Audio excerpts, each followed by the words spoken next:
Radhe Krishna. Welcome to my channel devotion for Laddu Gopal. हम 4 number बाल गोपाल जी के ड्रेस का घेरा बनाना सिखाएंगे। तो इसके लिए मैंने ये पेस्टिंग बुकरम ले ली है। तो इसका जो डायामीटर है हमारे पास ये 8 इंच का आया है।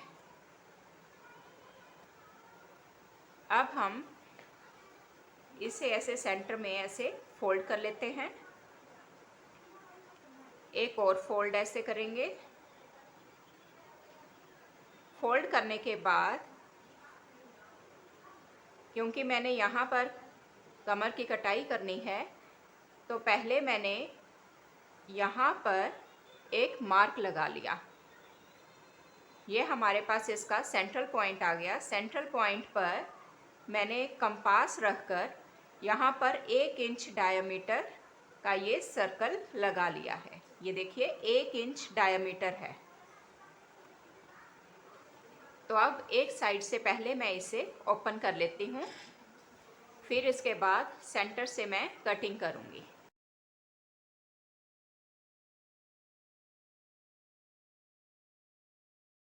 अब मैं ये वाइट कपड़ा ले रही हूँ। ये कपड़ा मेरे पास सिल्क का है। तो ये उल्टी साइड रख कर और ये पेस्टिंग बुकरम को भी नीचे की ओर रख कर अब मैं ये प्रेस कर लूँगी। अब इसे मैं यहाँ किनारे किनारे से सर्कल में काट लूँगी। अब ये कपड़ा हमने काट लिया है और यहाँ से कटाई करते हुए इसको सेंटर से भी मैं अब काट लूँगी। अब ये बुकरम को कवर करने के लिए पीछे से इसको भी मैं इस तरह से गोलाई में ये कपड़ा आधा इंच एक्स्ट्रा रखते हुए काट लेती हूँ। अब ये मैंने यहाँ इस कपड़े पर मार्क लगा लिया है। इसको कटिंग करने के बाद मैं इसको यहाँ से ऐसे सिल लूँगी। अब ये हमने ये पूरा का पूरा स्टिच कर लिया है और ये 3.5 इसका यहाँ से यहाँ तक लेंथ आई है और इसका हाफ करते हुए अब मुझे यहाँ से एक सर्कल इस तरह से लगाना है। अब मैं ये नेट फैब्रिक ले रही हूँ। यहाँ से इसकी मेजरमेंट करते हुए मुझे इतनी इसकी चौड़ाई रखनी है, यानी कि थोड़ा सा आधा इंच मैं एक्स्ट्रा रख रही हूँ। तो इस कपड़े को ऐसे फोल्ड करते हुए यहाँ पर ये जो एक्स्ट्रा कपड़ा है अब इसको मैं काट दूँगी। तो लेंथ मुझे इस कपड़े की कंप्लीट रखनी है। तो मैंने लेंथ इसकी 45 इंचेस रख ली है और अब मैंने इस कपड़े को ऐसे फोल्ड किया। मैंने इसे एक कागज़ रखकर इसको मैंने प्रेस कर लिया है। तो ये अच्छे से इसकी क्रीज बन गई है।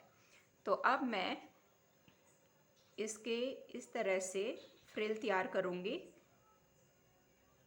तो बिल्कुल क्लोज मुझे ये सारी की सारी चुन्नट डालनी है और साथ के साथ अब सिलते जाना है। अब ये फ्रिल बनकर तैयार हो गई है और साथ ही येलो कलर की भी फ्रिल बनकर तैयार है। तो अब मैं यहाँ से स्टार्टिंग करूँगी और बिल्कुल इसके साथ साथ इसको राउंड शेप में मैं स्टिच कर लूँगी। तो इस तरह से ये स्टिचिंग हो जाएगी। अब ये येलो कलर की फ्रिल भी ये जो मार्क लगा रखा है यहाँ से मैं स्टार्ट करूँगी और बिल्कुल इसके ऊपर ऐसे सिलाई करते हुए इसको राउंड शेप में मैं अटैच कर दूँगी।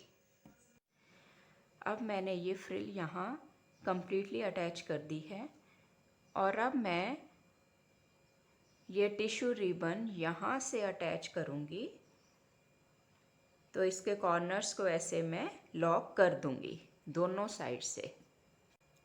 अब मैंने ये दोनों कॉर्नर्स को भी लॉक कर दिया है। तो अब मैं इसकी बेल्ट तैयार करूँगी। बेल्ट तैयार करने के लिए मैंने ये नेट फैब्रिक का कपड़ा लिया है, नेट फैब्रिक लिया है और इसको अब मैं बैक साइड से यहाँ से अटैच करते हुए सर्कल में आगे की ओर ले जाऊँगी। ये नेट फैब्रिक मैंने डबल इस तरह से अटैच करना है। अब मैंने ये सिलाई कर दी है और इस कपड़े को अब मैं पीछे से आगे की ओर लेकर आ रही हूँ और इसके बीच में अब मैं ये डोरी डालूँगी और इसके बाद इसको यहाँ से मैं स्टिचिंग कर दूँगी। अब ये देखिए बेल्ट भी फिनिशिंग से लगकर तैयार हो गई है। अब मैं ये कॉर्नर्स को डेकोरेट करने के लिए स्टोन्स ले रही हूँ और ये मैं इनके कॉर्नर्स पर अब ग्लू गन की मदद से चिपकाऊंगी।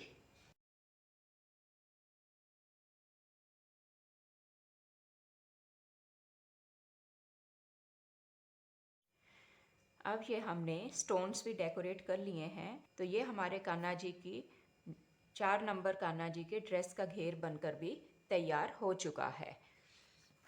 अब हम कान्हा जी के चोली बनाएंगे जो कि 4 नंबर बाल गोपाल जी की है। तो इसके लिए मैंने 2.5 इंच चौड़ाई और इसकी लंबाई जो है 5 इंच की रखी है। तो मैंने इसके लिए ये शाइनिंग वाला ये कपड़ा भी काट लिया है, इसका अस्तर भी काट लिया है और ठीक इसी के माप का मैंने ये नेट काटा है। तो अब मैं सबसे पहले यहाँ पर इसको इस तरह से सिलाई कर दूंगी, यहाँ से भी और यहाँ से भी, ताकि अच्छे से ये सेट हो जाए। अब ये मैंने दोनों तरफ से सिलाई कर ली है। अब मैं इसको ऐसे फोल्ड करूँगी और दूसरा फोल्ड जो है इस तरह से करूँगी। तो अब मुझे यहाँ से शेप देनी है। नीचे कमर से जो है इसको आधा आधा इंच मैं इसको माप कर निशान लगा देती हूँ और यहाँ से शेप देते हुए मुझे इस तरह से जाना है। ये हमारी ओपन साइड है। तो अब मैं इसकी कटिंग कर लेती हूँ। अब ये मैंने यहाँ पर कटिंग कर ली है और यहाँ नेक की कटाई करूँगी।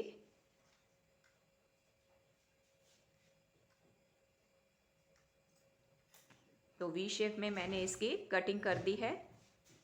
तो एक तरफ से मुझे ये ऐसे खोलना है। तो इसकी ओपनिंग के लिए अब मैं ऐसे फोल्ड करते हुए बीच में से अब कटाई कर लेती हूँ। तो ये अब मैंने बीच में से भी ओपन कर लिया है। अब मैं दोनों साइड से सिल्वर कलर का टिश्यू रिबन लगाऊंगी और इसके यहाँ किनारे किनारे पर मैं सिलाई करूँगी। ये मैंने अब यहाँ पर स्टिचिंग कर दी है। अब मैं यहाँ से इस तरह से फोल्ड कर रही हूँ। तो मुझे इधर से भी फोल्ड करके सिलाई करनी है और यहाँ से भी फोल्ड करके अंदर की ओर ये सिलाई कर देती हूँ। अब मैंने यहाँ तक सिलाई कर दी है। अब मैं ये पीले रंग का नेट फैब्रिक ले रही हूँ। अब ये मैंने 1.5 इंच चौड़ाई की एक पट्टी ले ली है और इसको इस तरह से मैं फोल्ड करते हुए इसकी पहले फ्रिल तैयार करूँगी। बिल्कुल बारीकी से मुझे ये फ्रिल बनानी है और इसके पास पास ये प्लीट्स डालते जाना है। तो इस तरह से मैं इसको सिल दूँगी। अब मैंने ये फ्रिल तैयार कर ली है और इसके वी शेप में मैं इस तरह से डिज़ाइन बनाते हुए ये फ्रिल लगा दूँगी। अब ये मैंने 1.5 इंच चौड़ाई की एक पट्टी काट ली है और इसको अब मैं इस तरह से फोल्ड करूँगी। फोल्ड करते हुए अब मैं यहाँ पर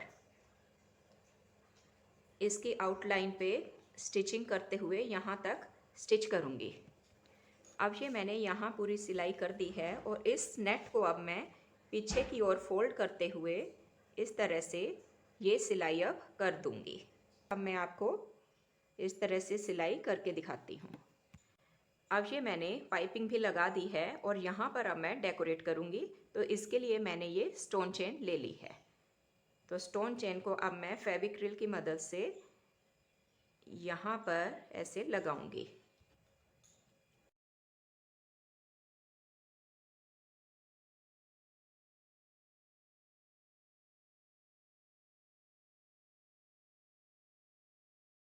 एक और चेन मैं इसके यहाँ पर ऊपर ऊपर इसी के साथ साथ अब लगाने जा रही हूँ। मैंने यहाँ पर इसके नेक को भी डेकोरेट कर दिया है और यहाँ पर अब मैं देखो, आप या तो इस पर डोरी भी लगा सकते हैं, लेकिन आज मैं डोरी नहीं बल्कि ये नेट का कपड़ा ही लगाऊंगी। तो इसको अब मैं ऐसे मैंने फ़ोल्ड कर लिया है। फ़ोल्ड करने के बाद इस तरह से दोनों तरफ बराबर रखते हुए इस तरह से अब मैं दोनों तरफ सिल दूंगी। अब मैं यहाँ पर एक स्टोन लगा देती हूँ।